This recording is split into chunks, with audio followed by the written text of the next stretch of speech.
우리가 겸손해져야 하나님의 그 은혜를 경험할 수가 있습니다. 근데 우리가 어떻게 겸손할 수가 있을까요? 사람이요, 겸손할 수가 없습니다.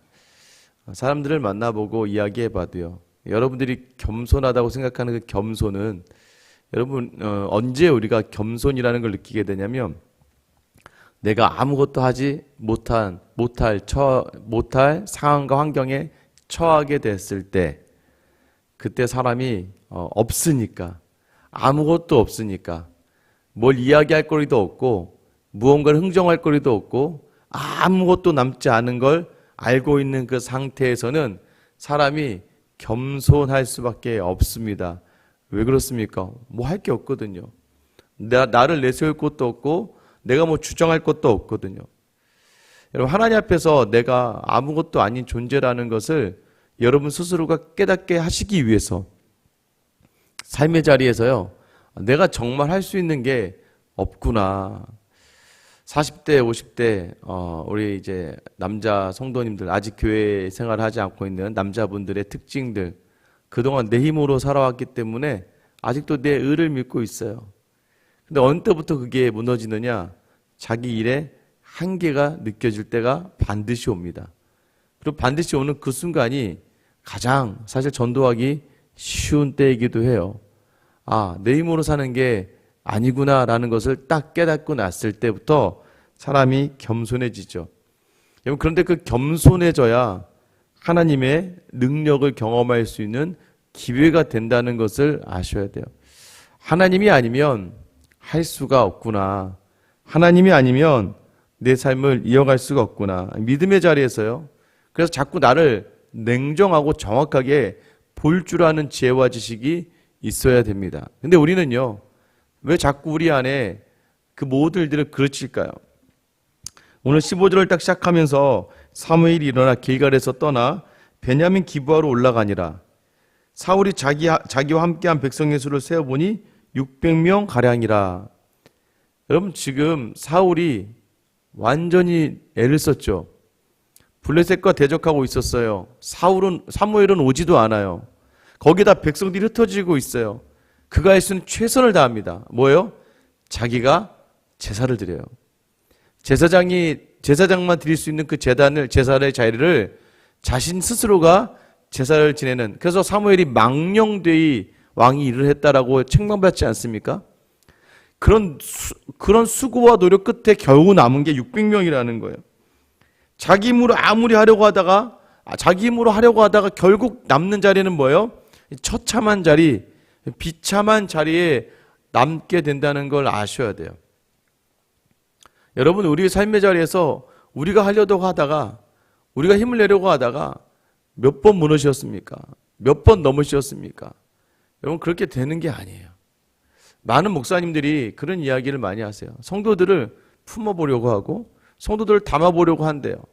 근데 중요한 건, 그러다가 얼마 전에도 어느 목사님과 이야기를 하는데요, 이제 목사님께서 이제 은퇴하신 목사님을 모시는데, 은퇴하셨으니 얼마나 자기는 성심껏 잘 해드리려고 하는데 1년, 2년, 3년 이렇게 잘 해드리려고 했는데, 여러분, 그런데 그게 사람이 쉽지 않아요.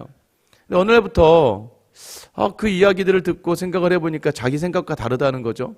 그리고 자기는 이렇게 전심을 다해 해드렸는데 그분은 왜 자신을 향해서 좀 가끔 교회에 대한 불평과 원망을 이야기하실까? 그러다 보니까 마음 안에 갑자기 화가 나기 시작하고, 갑자기 마음 안에 그분에 대한, 내가 이렇게 섬겼는데.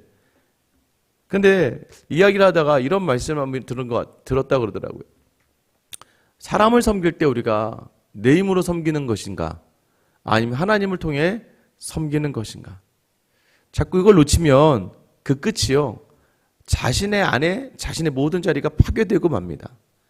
특히 교회는요, 더 그렇습니다. 여러분, 사람에 대한 기대를 가지거나 내가 내 스스로의 만족을 위해서, 여러분 스스로도 그러고 싶지 않아요? 나는 좀 좋은 사람이고 싶고, 나는 좀 멋있는 사람이고 싶고, 저는 목사로서 우리 목사님은 되게 따뜻하고, 우리 목사님 다 품어내시는 것 같고, 우리 목사님 다 참아내시는 목사님이시고, 참 우리 목사님 굉장히 인자하시고 인격적이시다라는 소리를 듣고 싶은 목사 아니겠습니까? 그러면 제가 어떻게 해요? 제 생각과 다르더라도 참아내고 품어내고 어떻게든 성도들을 안아보려고 하겠죠. 근데 그게 오래 가겠습니까? 왜요? 제가 교만한 거예요. 여러분 교회 섬길 때 마찬가지입니다. 우리 전사님들도 마찬가지고 우리 권사님, 우리 간사님, 우리 모든 선생님들도 마찬가지예요. 자꾸 사람을 품으려고 하고 담으려고 하는 그 주체가 누구인가? 내가 여러분 그러다가 무너지고 마는 거예요. 누구를 통해서 가야 됩니까? 하나님의 시선을 통해서 가지 않으면요, 모든 자리에 반드시 안에 상흔이 남게 되는 상처 가운데 있게 될 것을 여러분 기억하셔야 돼요. 남편과 아내도 마찬가지예요. 여러분 자꾸 남편이 아내가 자기 한 걸 기준으로 해서 아내를 대하려고 하고, 아내도 마찬가지입니다. 자꾸 남편이 자기에게 해준 것 그것으로만 기준하고 나도 이렇게, 나중에 어떻게 부부관계에도 내가 너를 어떻게, 서로 그래요. 서로 내가 당신을 어떻게 섬겼는데, 내가 너를 어떻게 참아줬는데 네가 나한테 이럴 수 있어. 여러분 그러면서 마음 안에 상처가 되는 거고, 여러분 또 왜 겸손하냐면 이 힘의 원리에서 남편이 아내에게 눌리거나 아내가 남편에게 눌리면 그 안에 썩어지다가 나중에 병이 되는 거죠. 사무엘이 자기 힘으로 아무리 노력하고 애를 써봤자 600명 남았습니다. 600명. 처참하죠. 인원으로는 전쟁을 할 수가 없습니다. 우리가 늘 하나님을 말하지만 결정적인 순간에는 하나님을 찾기보다는 내 힘으로 하려고 하는 자리에 있다는 것을 알아야 돼요. 왜요? 내가 영광받고 싶어서 그래요. 그것도 사단의 마음입니다. 마귀가 주는 마음이에요. 나는 좀 있어 보이고 싶고, 나는 좀 뭔가 그럴싸한 사람이 되고 싶어요. 좀 멋있는 목사가 되고 싶고, 좀 뭔가 열심히 하고 정직하고 인정받는 전도사가 되고 싶고, 그래도 교회 안에서는 무언가 품는다고 느껴지는 권세가 되고 싶고, 교회 안에서만큼은 나를 생각할 때 사람들이 야 정말 너는 어떻게 그렇게 하니라고 느끼고 싶고 듣고 싶은 그런 마음들이 이 안에 있는 거예요.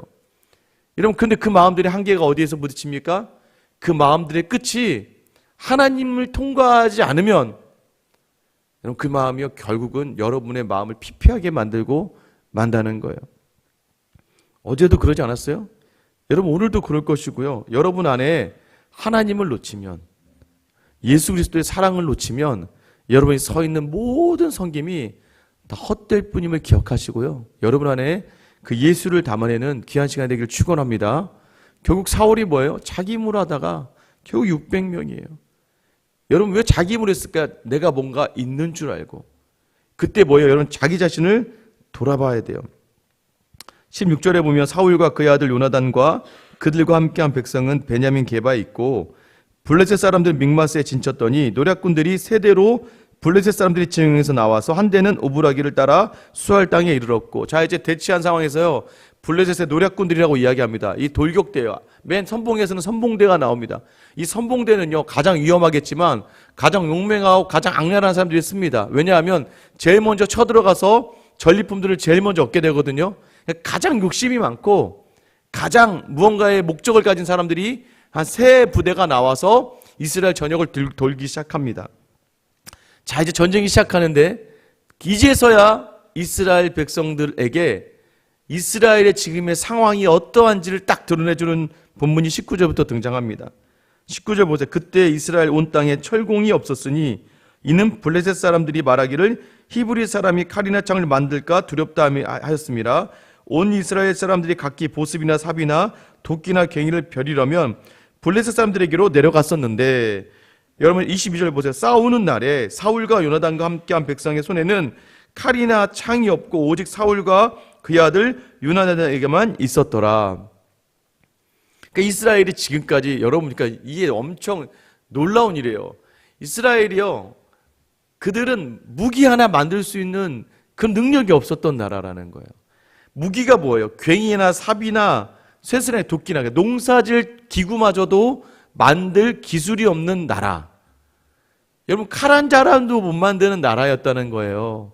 여러분 지금 언제까지요? 사울왕에 이르기까지, 가나안에 들어가서 거의 400년 정도가 흐르기까지 이스라엘 백성은 뭐예요? 무기가 없었던 나라. 무기가 없었던 나라.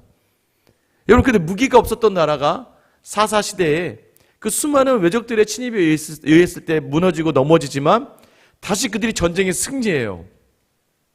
뭘로 승리했을까요? 칼도 없고 창도 없는데 하나님이 하시지 않으면 결코 이기지 못할 싸움들이었음에도 불구하고 자꾸 이겨나가는 그 과정이 내가 이기는 것처럼 착각하는 거죠. 누구를 놓치는, 자기 자신을 놓치는 거예요. 여러분, 지피지기면 백전백승이라고 얘기하잖아요. 나를 알고 적을 알아야 되는데, 여기서 뭐요? 저는 나를 알고 하나님을 알아야 우리는 이 땅을 승리할 수 있다는 걸 기억하셔야 돼요. 근데 나는 누군데요? 어쩔 수 없는 죄인이고 연약한 사람이고 부족한 사람이며 결코 우리의 힘으로는 하나님의 그 영광에 다다를 수도 없고 그 구원의 능력을 만질 수도 없는 사람이라는 것을 자꾸 놓쳐요. 보세요. 이스라엘에 철공 하나가 없습니다. 뭐 보습 괭이나 사비를 만들려면 블레셋 땅으로 가지고 가서 거기에서 고치거나 만들어 올 수 있었다는 거예요. 그러니 여러분 보세요. 암몬왕 나와스를 무너뜨렸다. 그 당시에 세계 최대 강국을 무너뜨린 건 누가 무너뜨린 거예요? 하나님이 무너뜨리게 하신 거죠. 그런데도 불구하고 자기 자신이 누구인지 자꾸 잊어요. 우리가 조금 뭐만 되면, 조금 여유만 생기면, 조금 삶에 어려움만 있지 않으면 우리는 그것이 마치 내 힘과 내 능력인 것처럼 착각하면서 중요한 자리를 놓칠 때가 있습니다. 왜 그럴까요? 자꾸 나를 이야기하고 싶거든요. 여러분, 자식 간의 관계에서도 마찬가지예요. 내가 너를 어떻게 키웠는데, 내가 너한테 어떻게 해준데 네가 나한테 이래. 여러분, 그거 내가 준 거라고 생각하니까 하는 거예요. 내가 노력해서, 내가 일해서, 내가 수고해서 내가 본 거라고 생각하니까 자꾸 내 안에서 내가 있다면 여러분 어떻게 돼요? 그 마음 안에요. 여유가 없어요. 누가 나 건드리기만 해봐. 내가 어떤 사람인데, 내가 어떻게 살았는데, 어떻게 살겠뇨? 죄인으로 살았죠. 죄로 가득하게 살았죠. 자꾸 그걸 잊어버리니까, 여러분, 하나님을 놓치니까. 역대상 18장에 보면요, 다윗이 왜 하나님 마음에 합한지가 나와요. 다윗은요, 나라를 칠 때마다 그 나라에 있는 말의 뒷발의 힘줄을 다 잘라버려요. 병거를 다 불살라버립니다. 최소한의 수비대만 두고 돌아와요. 왜 그런 줄 아세요? 다윗은요, 절대 인간의 그 힘의 처음의 능력에 의지하지 않기로 결단합니다. 그리고 거기서 벌어들인 모든 것들을 여호와의 전에 다 드립니다. 하나님이 하셨으니까 하나님이 가지세요. 그래서 하나님에게로 다 올려드려요. 그러니까 다윗이 하나님 마음에 합한 사람이고, 역대상 18장이 계속해서 반복되는 것이 무엇인 줄 아세요? 다윗이 어디를 가든지 하나님이 이기게 하시니라. 누가요? 하나님이. 왜요? 다윗은 자기가 어떤 사람인지 알고 있었고, 자기에게 정말 이 모든 전쟁의 승리는 하나님이 주셨다는 것을 인정하는 삶을 살았기 때문입니다. 여러분, 오늘 본문을 통해서 다시 아셔야 돼요. 나는 어떤 존재인가?